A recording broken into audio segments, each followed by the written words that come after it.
चौथे शरीर के बाद तुम अतिमानव हो जाते हो जब तुम्हारा पांचवें शरीर में जब तुम प्रवेश करते हो।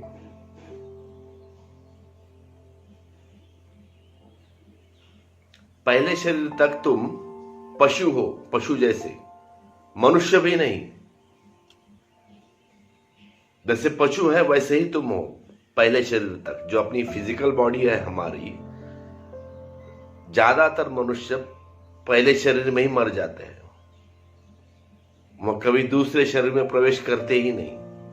पहले में सब बात खत्म होगी। पैदा हो गए पहले शरीर में, बूढ़े हो गए, जवान हो गए पहले शरीर में, और बूढ़े भी हो गए पहले शरीर में, और मृत्यु भी हो गई पहले शरीर में ही। खाए पिए गए, फिर दोबारा दूसरा जन्म।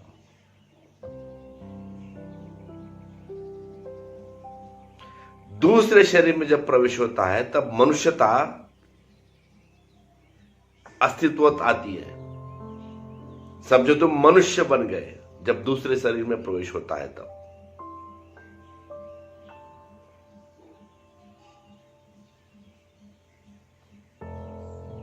और चौथे शरीर में जब प्रवेश होता है तब मनुष्यता पूरी तरह खिल जाती है।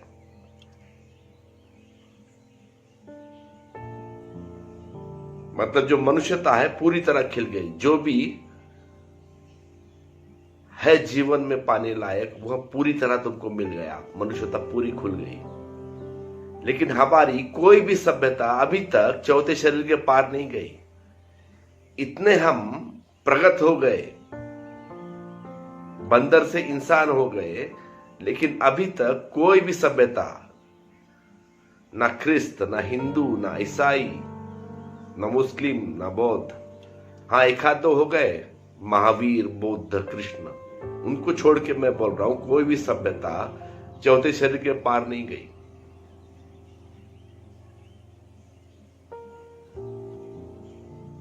और चौथे शरीर के पार जाना यानी मानवता के ऊपर होने जैसा है।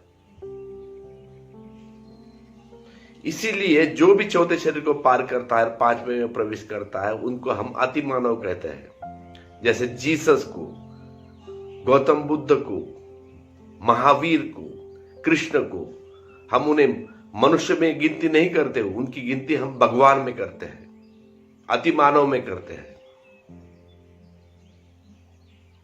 क्योंकि उन्होंने चौथे शरीर को पार कर लिया और पांचवें में प्रवेश हो गया। उसके बाद भी उन्होंने पार किया है छठवां शरीर, सातवां शरीर।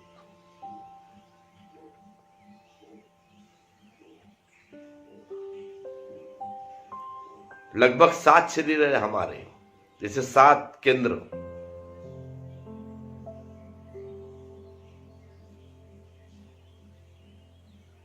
पहले शरीर तक हम पशु, दूसरे शरीर तक मानवता खिल गई, चौथे शरीर तक मानवता पूरी तरह से खिल गई, और पांचवें शरीर के मानवता के पार, अति मानव।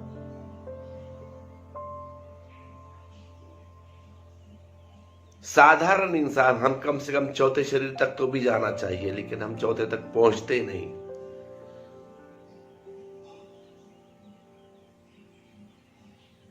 साठ साल हो गए, 70 साल हो गए, 80 साल हो गए, फिर भी जीने की कामना, फिर भी कुछ ना कुछ चाहिए। जाते हो मंदिर में भगवान के पास, भगवान मुझे ये दे दो, वो दे दो, मेरे बच्चे को नौकरी दे दो, मैं बीमार गिर गया हूं, मुझे ठीक कर दो। 80 साल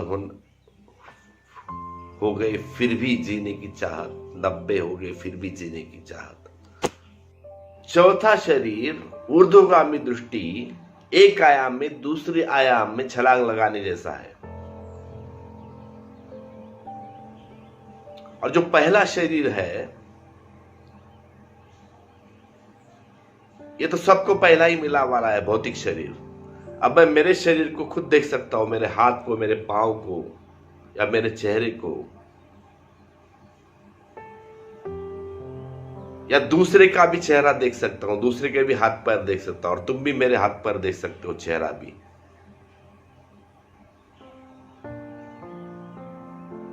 ये भौतिक शरीर है। तो पहला शरीर यानी पशु जैसी हालत, अब मेरी अवस्था पशु जैसी है अगर मैं पहले शरीर में हूं। पशु और मुझ में कोई अंतर नहीं, बस एक ही अंतर है, पशु से मनुष्य होने की मेरी संभावना है, लेकिन पशु मनुष्य हो नहीं सकता। बस इतना ही अंतर है पशु और मुझ में। या आप में कह सकते हो, आप में और पशु में इतना ही अंतर है कि वह पशु मनुष्य नहीं हो सकता, लेकिन आप मनुष्य हो सकते हो, बस।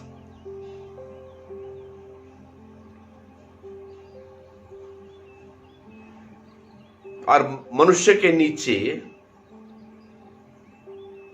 फिर और बेकार अवस्था आती है, वो तो कुछ काम की नहीं है, अमानवीय कृत्य।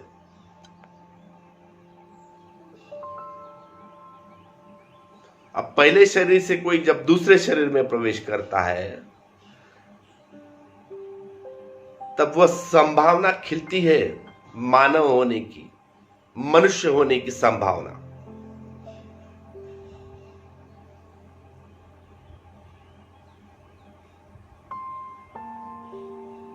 और फिर दूसरे से तीसरी तक, तीसरे से चौथी तक, चौथी में वो खिल उठता है।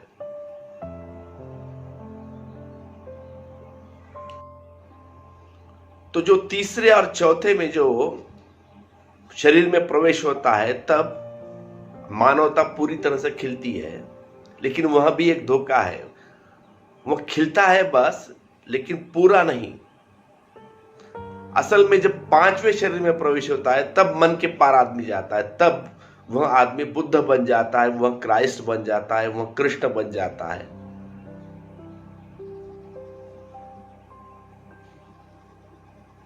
वह महावीर बन जाता है।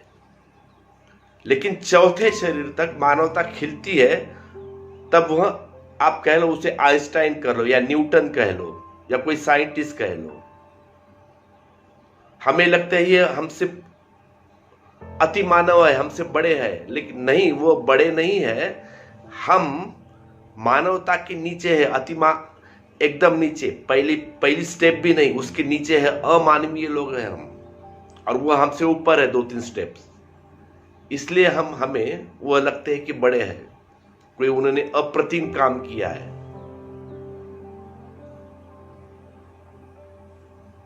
काम तो किया है उन्होंने ठीक, लेकिन उतना बड़ा काम नहीं किया जितना तुम सोचते हो।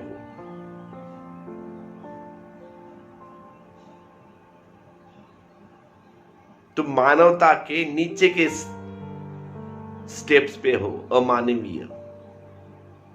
खाए पिए, हाथ धोया, सो गए, क्यों पैदा हुए मालूम नहीं, क्यों जी रहे हो मालूम नहीं, और क्यों मर गए हो वो भी मालूम नहीं रहता है तुमको।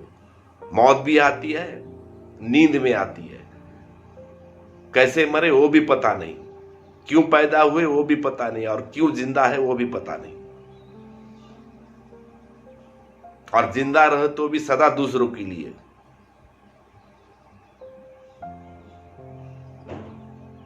तो पहला शरीर भौतिक मनुष्य होने की संभावना, लेकिन मनुष्य नहीं, पशु जैसा। अब पहले शरीर से दूसरे शरीर में प्रवेश होता है तब मनुष्यता प्रकट होने लगती है, लेकिन पूरे मनुष्य नहीं हूं, संभावना है।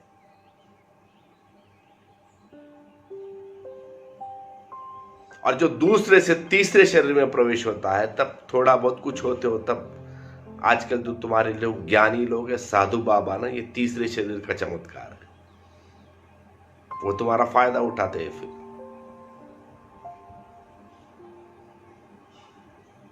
जब तीसरे शरीर वाले लोग या चौथे शरीर वाले लोग, कुछ लोग साइंटिस्ट होते हैं और कुछ लोग बाबा, झूठे बाबा या झूठे साधु कह लो, तुम्हारा फायदा उठाने वाले हो। और चौथे से जो पार होता है, पांचवें पर जाता है, तो वह फिर मन के पार जाता है। महावीर, गौतम बुद्ध, क्राइस्ट, जजुरस,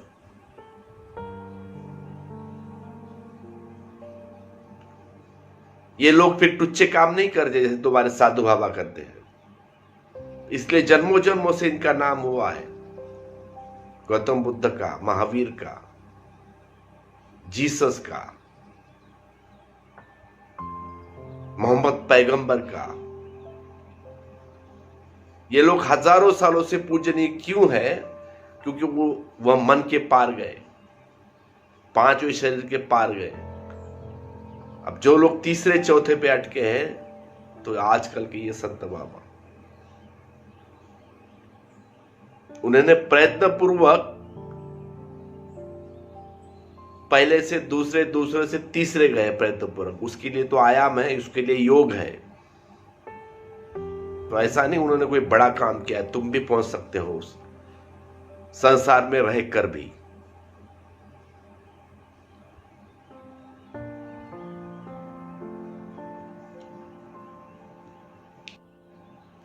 अब जो ये चौथे शरीर से पांचवें शरीर की जो यात्रा है, अब चौथे तक तुम पहुंच गए और पांचवें शरीर में तुमको पहुंचना है, तो उसके लिए एक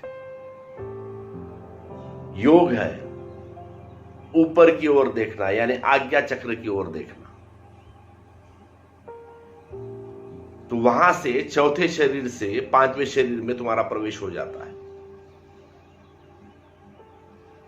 जैसे हजरत मोहम्मद पैगंबर सदा ऊपर देखते हैं और कहते हैं कि मुझे ऊपर से इल्म आया है,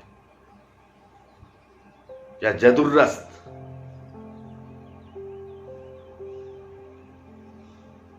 आपने उनके चित्र देखे होंगे, वह सदा ऊपर देखते हैं आकाश की ओर। एक भी आपने चित्र नहीं देखा होगा वह नीचे देखते, सदा ऊपर।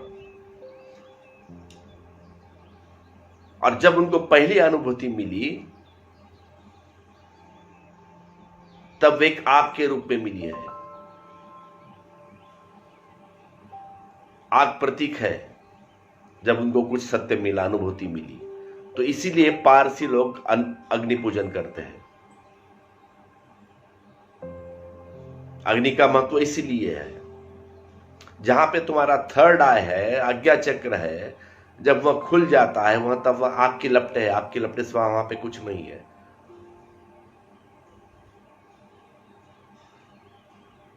गर्म,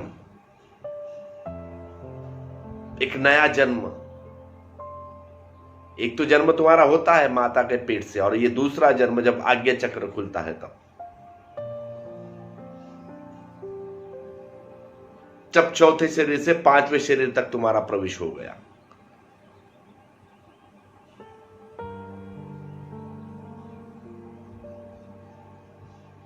जब तुम चौथे में पहुंचते हो, पांचवें तक पहुंच के लिए आज्ञा चक्र का योग है।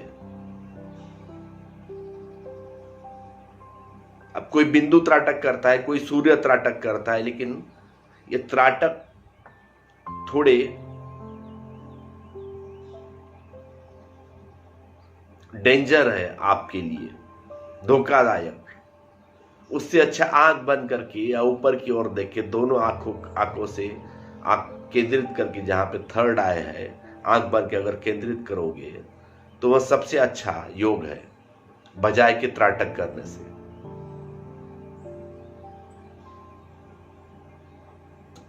फोर्थ शरीर से पांचवें शरीर तक वहां से प्रवेश हो सकता है, त्राटक के द्वारा भी हो सकता है, लेकिन सबसे अच्छा तरीका है आंख बंद करके ध्यान कर केंद्रित करना आज्ञा चक्र के ऊपर।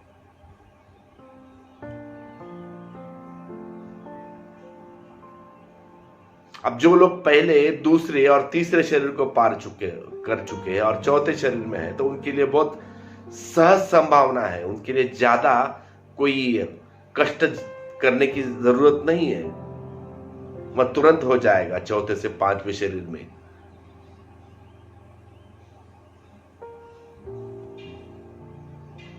प्रवेश स्टेप बाय स्टेप अगर चलोगे तो शक्ति इकट्ठा होगी। अब राजयोग तुम्हें डायरेक्ट चौथे शरीर की व्यवस्था है, वहां डायरेक्ट एंट्री चौथे शरीर में। लेकिन अगर तुमको पहले ही सीढ़ी का पता नहीं, तो तुम चौथे शरीर में प्रवेश नहीं कर पाओगे। अब जो लोग राजयोग पढ़ाते हैं, देख लेना कभी राजयोग पढ़ के उन्होंने कभी चौथे शरीर को पार किया है। या प्रवेश भी नहीं होता है। कोई छोटे बच्चे को फर्स्ट स्टैंडर्ड या सेकंड स्टैंडर्ड या थर्ड फोर्थ वाले को डायरेक्ट पीएचडी में एडमिशन मिलेगा तुमको? या पढ़ पाएगा वो बच्चा? वो 10th का भी नहीं पढ़ पाएगा, ना 12th का पढ़ पाएगा, पीएचडी की तो बात छोड़ ही दो।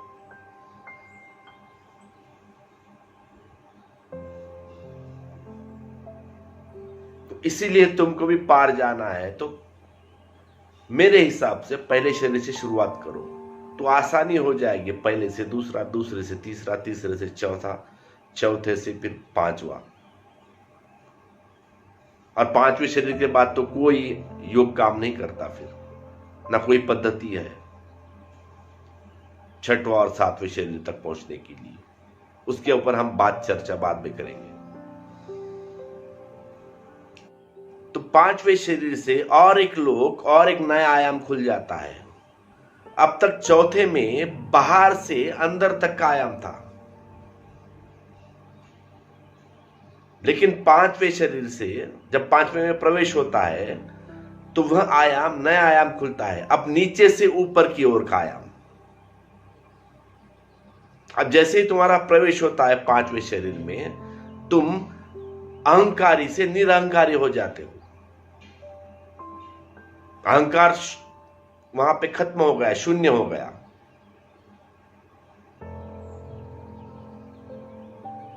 अब प्रश्न ऊपर से बाहर से अंदर का नहीं है, ऊर्ध्वमुखी से अर्धमुखी का नहीं है प्रश्न, अमन से मन का नहीं है। अब बात कुछ अलग है। अब वहां केंद्र है या नहीं है? जो व्यक्ति पांचवें शरीर में प्रवेश करता है वह खंड में बटा हुआ होता है।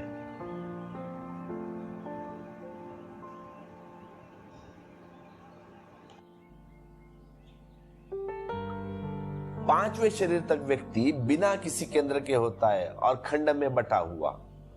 केवल पांचवें शरीर में केंद्र का जन्म होता है। अब जैसे ही पांचवें शरीर में प्रवेश करते हो तो केंद्र का जन्म हो गया। अब एक नए केंद्र का आरंभ हो गया। तो केवल पांचवें शरीर में एक केंद्र, अखंडता, एकत्व होती है, किंतु वह केंद्र जो है वह अहंकार का बन जाता है। केंद्र का आरंभ हो गया और वह अहंकार का केंद्र बन गया। अब जो अहंकार का केंद्र आरंभ हुआ है वही केंद्र तुम्हें आगे के लिए रुकावट बनेगा, आगे के विकास के लिए। अब पांचवें शरीर तक यह एक सहायक था, सहयोगी था, लेकिन हर सहायक कदम आगे के विकास के लिए रुकावट बन सकता है। आगे के प्रयास के लिए, छठवें शरीर में प्रवेश करने के लिए, क्योंकि प्रत्येक पुल को पार करना पड़ता है और पुल को छोड़ देना पड़ेगा अगर उसे पार जाना है। तो वो सहायक बन सकता है पुल, लेकिन अगर तुम वहीं रुके तो वह अवरोध बन जाएगा। इसीलिए पांचवें शरीर तक केंद्र निर्मित करना पड़ता है।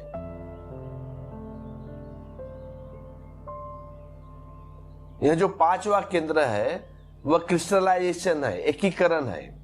वह एक क्रिस्टल है, व्यक्ति एक बन जाता है।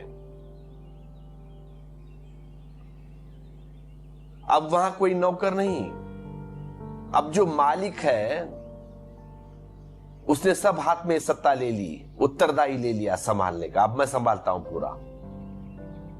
अब मालिक ही स्वामी हो गया, क्योंकि वह जाग गया, वह वापस लौट आया। अब कोई नौकर नहीं कह सकता कि वह मालिक है।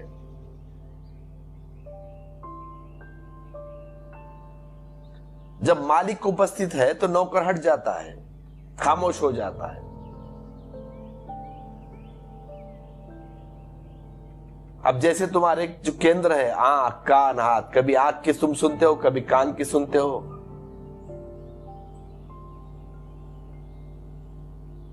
तो अभी तुम्हारे ऊपर कोई मालिक नहीं रहेगा, तुम ही खुद मालिक हो गए। वह उसे केंद्रभूत कहते हैं।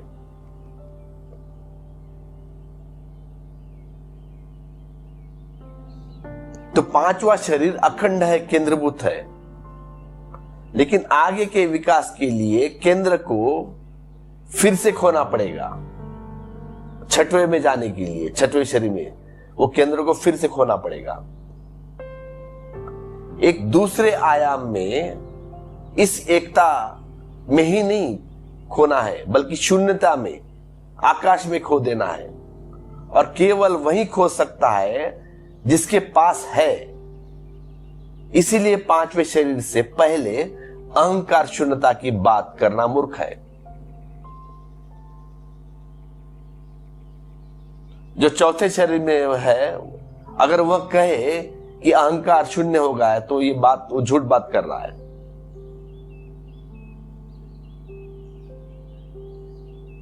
पांचवें शरीर से पहले अहंकार शून्यता की चर्चा करना असंगत है।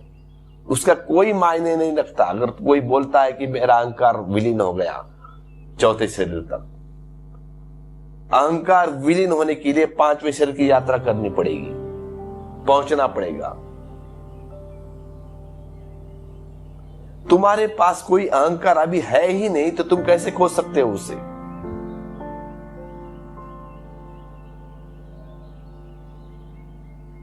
तब तक तुमसे बहुत अहंकार होते हैं। प्रत्येक नौकर एक अहंकार है।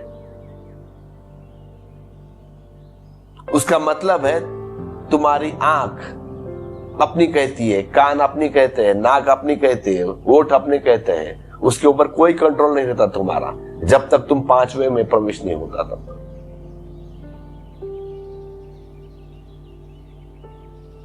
तुम अभी तक बहुत अहंकारी व्यक्ति हो, बहुव्यक्तिवान। तुम्हारे भीतर अभी बहुत से अनेक चित्त है।